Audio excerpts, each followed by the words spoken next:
So right now, the buzz with the New Orleans Saints is very clearly on training camp. It's the quarterbacks. You saw Spencer Rattler take the first team reps back on Wednesday. You saw Tyler Shough take them on Thursday. Today, Jay Kaner in some walkthrough periods work with the first team. And you're getting reports on completion percentages and arm strength. And then you're hearing press conferences. And you're getting a lot of information on the quarterback position. That's the biggest story in camp. And you've certainly got stories on Kellen Moore and how he's handling things in a brand new defense with Brandon Staley. And that's the buzz here. But there is a part of training camp that also revolves around roster building. Like, you've got to put together a roster. And a lot of that obviously comes from the group that you brought to camp with your rostered players and your draft picks and your undrafted free agents and all that. And then there's a part of it that is still veteran free agents that are in play at this time of year. And those are prevalent every single year. And the Saints are kicking tires. They do have some money to spend.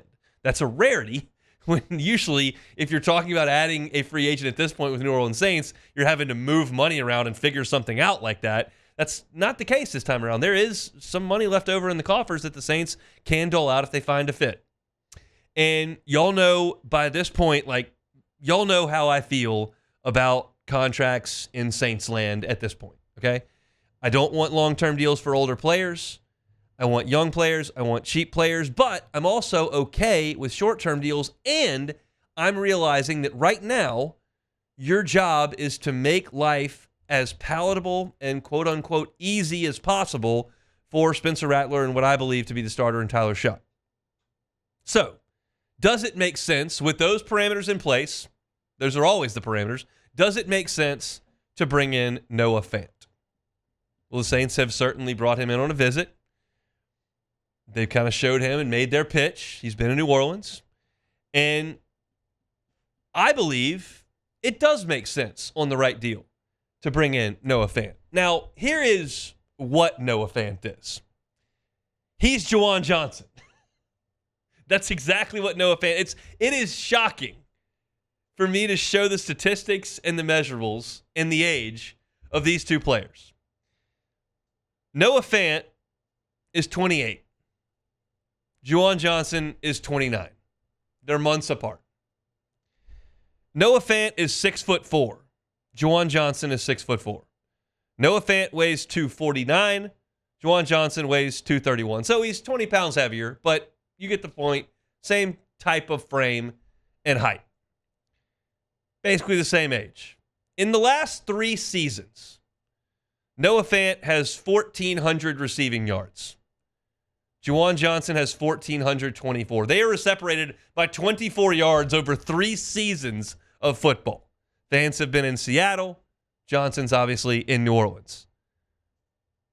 Noah Fant's got 130 catches in 3 years. Juwan Johnson has 129. They're separated by 1 catch and 24 yards in 3 years. They're the same height. They're months apart. They're basically the same guy. The big differentiator, and this is more based on chance, I would suggest, than actual production, Juwan Johnson's got 14 touchdown catches over the last 3 years, and Noah Fant has 5. But they're catching the same amount of balls. They're catching them for the same amount of yards. They're the same age. They're the same height. They're basically the same. So why would you need the same guy? If you already have Juwan Johnson, why would you need to bring in Noah Fant? Well, that's pretty simple. Because Taysom Hill's not ready to play, and who knows what he will be when he is ready to play. And Foster Moreau joins him on the PUP list, and he can't play either.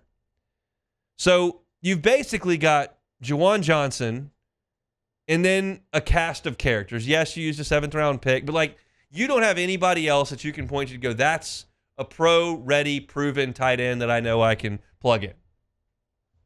So you may need to get one of those. Like, if you had Foster Moreau, I would go, I don't know that Noah Fant makes a lot of sense. Go get a big-bodied wide receiver.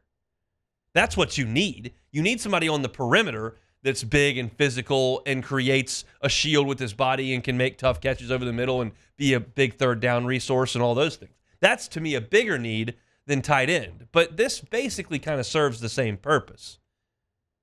And so I'm for it. What's better? Well, I shouldn't say that. There's a lot of things that are better for a young quarterback than a second-team tight end. But tight ends, I'll rephrase, tight ends are very, very helpful to young quarterbacks because tight ends create easy throws.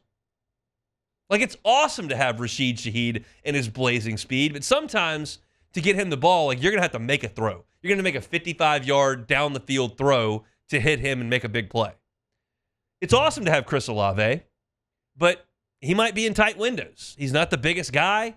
He works in tight quarters. He's quick and he's agile, and you might have to thread the needle to get him the ball. Tight ends are generally not much more than 10 or 12 yards down the field. They're not moving all that fast, and they sit down in soft spots in defenses and create pitch and catch throws. That is a great thing to have for a young quarterback. So I've long said that Juwan Johnson's a little bit limited in what he can be, but that's in relation to his contract, which is $10 million a year, and it's multiple years. That I didn't need.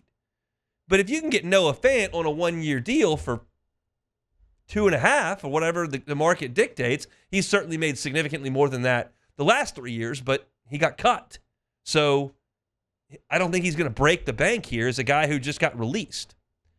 So to me, if the Saints can find a manageable 1-year deal, yes, absolutely. Bigger frame, 250 pounds, been productive, been durable. Like last year only played 14 games, but the years before that, 17, 17, 16, 15, 16. He's been on the field. He's a pro. He's been pretty productive. He gives you some depth at a spot where you don't have a lot of depth because of injury. And he makes things easier on your quarterback. You're checking just about every box I need checked here.